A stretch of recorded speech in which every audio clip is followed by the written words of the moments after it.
Kita ke rumah sakit ya sayang, sekalian periksa kandungan kamu. Dirgah mengusap lembut Kinara guna membantu istri tercintanya itu mengeluarkan cairan bening. Sebulan yang lalu, Kinara pingsan di atas panggung saat dirinya sedang melakukan catwalk di atas panggung. Dirgah sangat panik dan segera membawa istrinya itu ke rumah sakit. Dokter mengatakan bahwa Kinara sedang hamil. Dirgah tak mampu berkata-kata lagi. Pria tampan itu hanya bisa meneteskan air mata bahagianya. Akhirnya tak akan lama lagi darah dagingnya sendiri akan lahir. Semenjak saat itu, Kinara vakum dari dunia modeling atas perintah Dirgah yang tak ingin Kinara kelelahan. Iya Habi, aku nurut sama kamu aja. Kinara berucap pelan. Wanita cantik itu terlalu banyak mengeluarkan cairan bening dari mulutnya sehingga membuat dirinya merasa lemah. Entah mengapa kehamilannya saat ini begitu parah, morning sickness-nya. Padahal saat hamil Vino dulu tidak terlalu parah.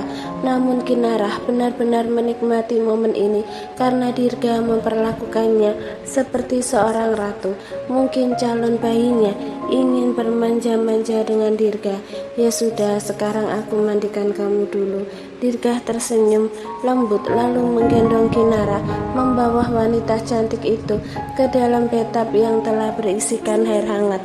Kinara tak menolak sedikit pun atas perhatian Dirgah yang berlebihan itu, karena Kinara ingin sekali menikmati dimanjakan oleh suaminya. Mungkin wanita lain akan merasa kesal bila memiliki suami yang overprotective dan posesif seperti Dirgah. Akan tetapi bagi Kinara ini adalah anugerah terindah karena dia paham betul bagaimana rasanya diabaikan oleh suami sendiri. Itulah sebabnya Kinara lebih memilih suami posesif dan protektif seperti Dirgah. Bersama dengan Dirgah, dirinya merasa terlindungi. Berbeda saat bersama dengan Andreas dulu.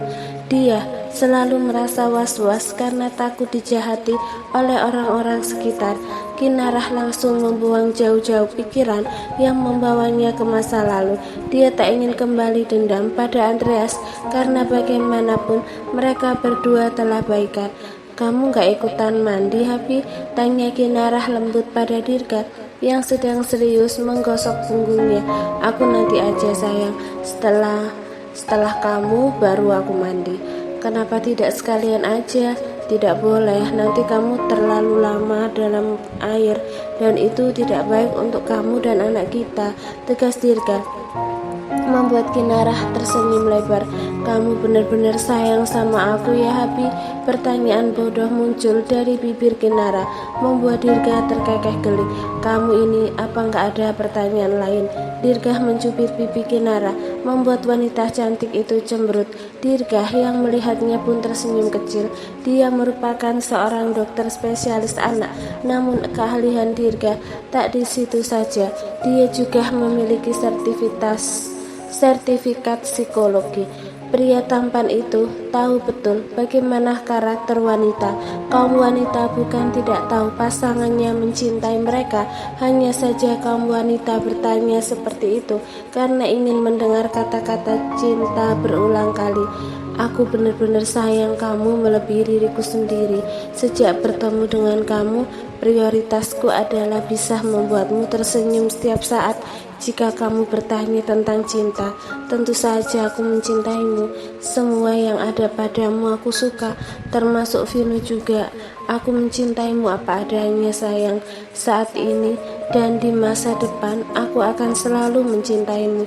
Tapi bila suatu saat aku bersikap seperti tak mencintaimu, maka saat itu aku sedang. Kinara menggigit bibirnya, berusaha menahan diri agar tak berteriak kegirangan karena mendengar kata-kata manis penuh cinta dari Dirgah. Sedang apa? Tanya Kinara penasaran menoleh ke belakang. Sedang kerasukan setan, lanjut Dirgah, membuat Kinara tertawa. Begitulah hari-hari keduanya. diisi dengan canda dan tawa. Tuhan benar-benar adil. Dia memberikan badai pada Kinara di masa lalunya, namun Tuhan juga yang mengirimkan pelangi setelah badai itu hilang. Pelangi Kinara yaitu Dirga, suaminya yang senantiasa menghiburnya dikala sedih dan meluruskannya dikala salah. Dirga benar-benar sosok suami yang menuntun Kinara dalam kebaikan. Kak Andreas belum bawa pulang Vino ya Abi? Tanya Kinara pada Dirga yang sedang mendudukkan dirinya di atas ranjang. Belum sayang, mungkin sebentar lagi. Apa kamu gak khawatir kalau Kak Andreas akan membawa Vino dari kita? Tanya Kinara penuh kecemasan, membuat Dirga tersenyum kecil.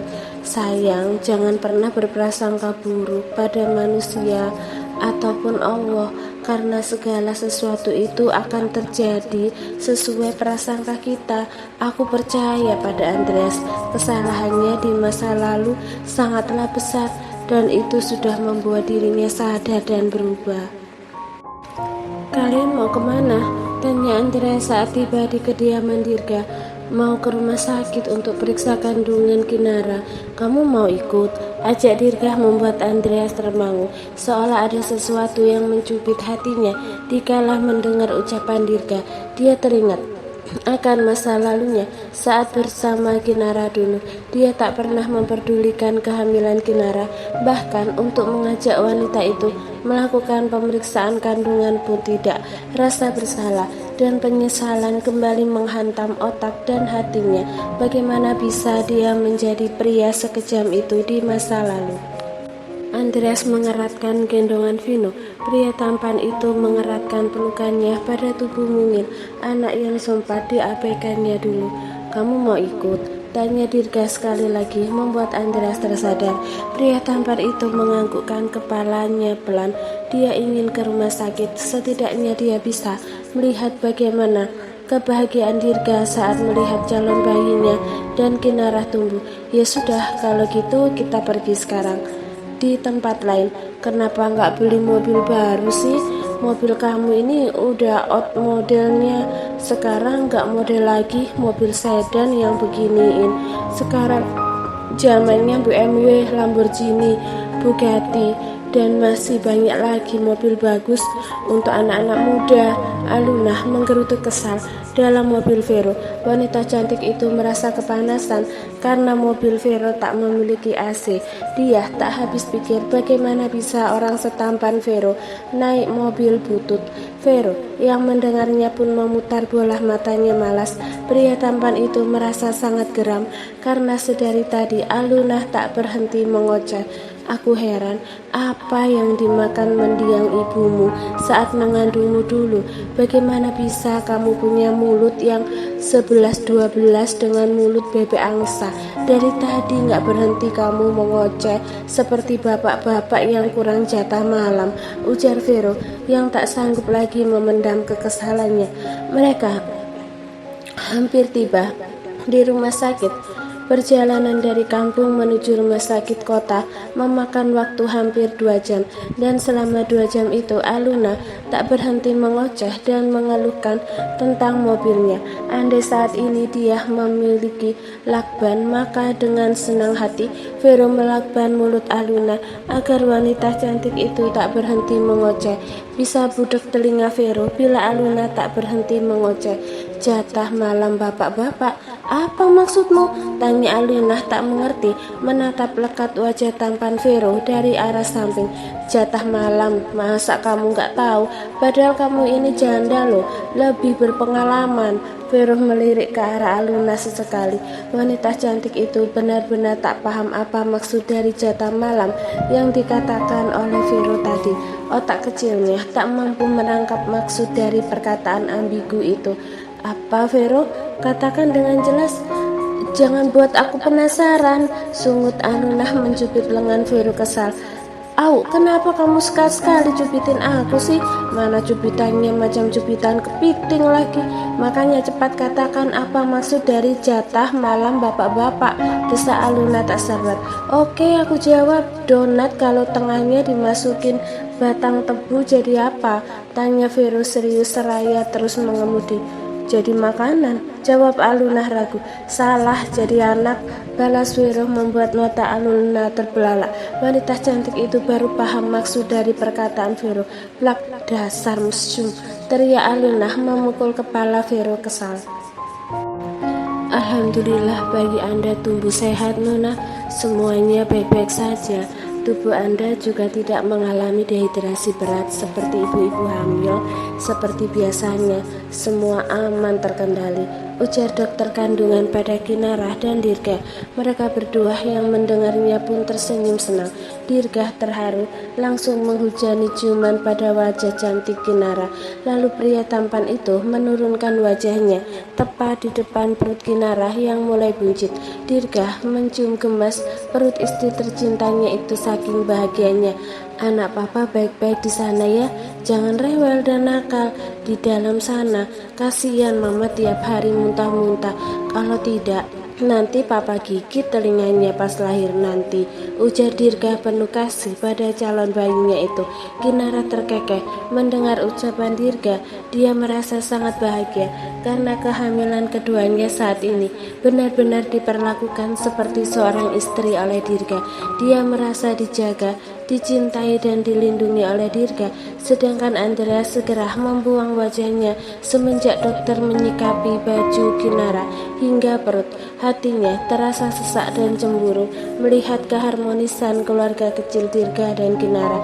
Hanya satu kata dan satu perasaan yang ia rasakan saat ini, menyesal dan merasa bersalah karena terlalu pengecut saat menjadi suami bagi Kinarah maupun Aluna. Vino yang berada dalam gendongannya pun memberontak ingin ikut bergabung dengan Dirga dan Kinarah. Mama, papa, Vino ikut cium dedeknya. Bocah kecil itu merentangkan tangannya, membuat Dirga segera menggendong putra kesayangannya. Vino tertawa cekikikan saat mengelus perut buncit Kinarah, membuat Kinarah dan Dirga ikut tertawa gemas. Andreas yang mendengar suara tawa bahagia keluarga harmonis itu pun sanggup lagi menahan sesak dalam hatinya. Entah mengapa, pria itu berandai-andai dalam hati, seandainya bila dia tak menceraikan Kinarah, seandainya dia tak mengabaikan Kinarah dulu, seandainya dia menyayangi Vino dulu, pasti hidupnya sekarang akan lebih berwarna bersama dengan anak dan mantan istrinya itu. Atau seandainya dia tak menceraikan Aluna dengan kejam, seandainya dia lebih mempercayai Aluna pada malam itu, seandainya dia menuruti permintaan Aluna yang ingin pindah rumah, pasti saat ini dia juga akan merasakan apa yang Dirga rasakan. Pasti saat ini dia bisa melihat perkembangan bayinya yang tumbuh dalam rahim Aluna. Perbedaan Kinarah dan Aluna yaitu Kinarah yang meminta cerai dan menolak harta Gonegini, sedangkan Aluna diceraikan dengan cara tak terhormat. Dengan kejamnya, Andreas tak memberikan harta Gonegini pada wanita itu. Jahat, dia benar-benar suami yang jahat. Mata Andreas sudah mengembun. Pria tampan itu tak sanggup lagi menahan rasa sesak dalam hatinya. Aku ke toilet dulu. Tanpa menunggu jawaban dari Dirga dan Kinarah, pria tampan itu keluar dari ruangan tersebut. Kita melupakannya, gumam Dirga pelan, membuat Kinarah tersenyum getir. Itu yang aku rasakan dulu, balas Kinarah pelan. Anda harus menjaga emosi Anda, Nona. Tidak boleh stres dan temperamen buruk karena Anda pernah mengalami keguguran. Pertumbuhan bayi Anda sangat baik, hanya saja kandungan Anda sangat rentan keguguran karena faktor yang saya jelaskan tadi. Jaga pola makan, jam tidur, dan perbanyak konsumsi vitamin, sayur-sayuran, serta buah. Perbanyak gerakan Anda, Nona. Ibu hamil harus banyak-banyak bergerak, tidak boleh menetap di suatu tempat.